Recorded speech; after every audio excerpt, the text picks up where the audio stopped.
P C ജോർജിൻ്റെ ഭാഷയിൽ പ്രതികരിച്ചു. ഷോൺ ജോർജ് കുറച്ചുകൂടി പക്വമായിട്ടാണ് പ്രതികരിച്ചത്. താരതമ്യേന സഭയ്ക്ക് ഞങ്ങളെ വേണ്ടെങ്കിൽ ഞങ്ങൾക്ക് സഭയും വേണ്ട എന്നൊക്കെയുള്ള മട്ടിലുള്ള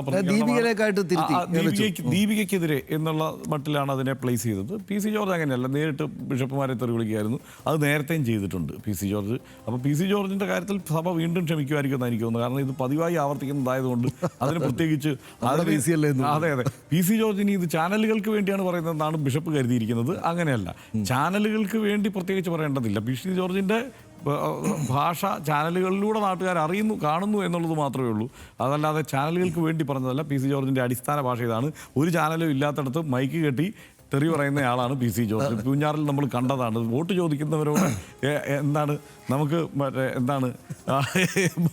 നിഘണ്ടുവിലില്ലാത്ത വാക്കുകൾ പ്രയോഗിച്ച് വോട്ട് ചോദിക്കാനുള്ള ശേഷി കാണിക്കുന്നയാളാണ് പി സി ജോർജ്. അപ്പോൾ അങ്ങനെയുള്ള ഒരാൾ അയാളുടെ ഭാഷയിൽ പ്രതികരിച്ചു.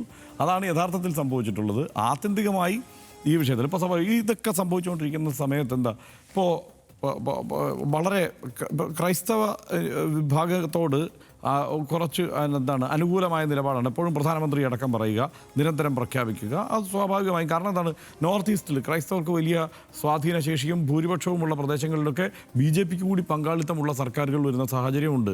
അപ്പോൾ അങ്ങനെയാണ് അവിടെ ഇതിനെ ഡിസൈൻ ചെയ്തിരിക്കുന്നത്.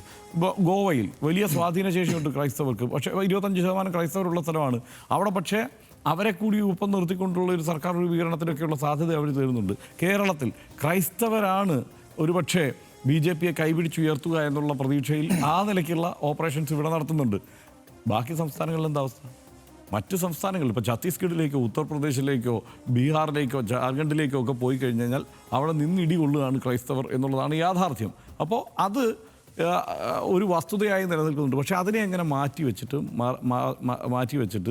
ഈ സ്വാധീനശേഷിയുള്ള സ്ഥലങ്ങളിലെ ഐക്യപ്പെടലിനെ ഈ ക്രൈസ്തവർക്ക് പൊതുവെ വന്നു ചേർന്നിരിക്കുന്ന എല്ലാവർക്കും അല്ല, വളരെ കുറച്ച് പേർക്ക് സഭയുടെ കൂടി നേതൃത്വത്തിൽ വരുത്തിയിരിക്കുന്ന ഈ മുസ്ലിം വിരുദ്ധതയെ എൻകാഷ് ചെയ്യാം എന്നാണ് അവർ വിചാരിച്ചത്. അത് തൽക്കാലം നടന്നില്ല. അതിൻ്റെ നിരാശയും സങ്കടമൊക്കെ ഉള്ളൂ.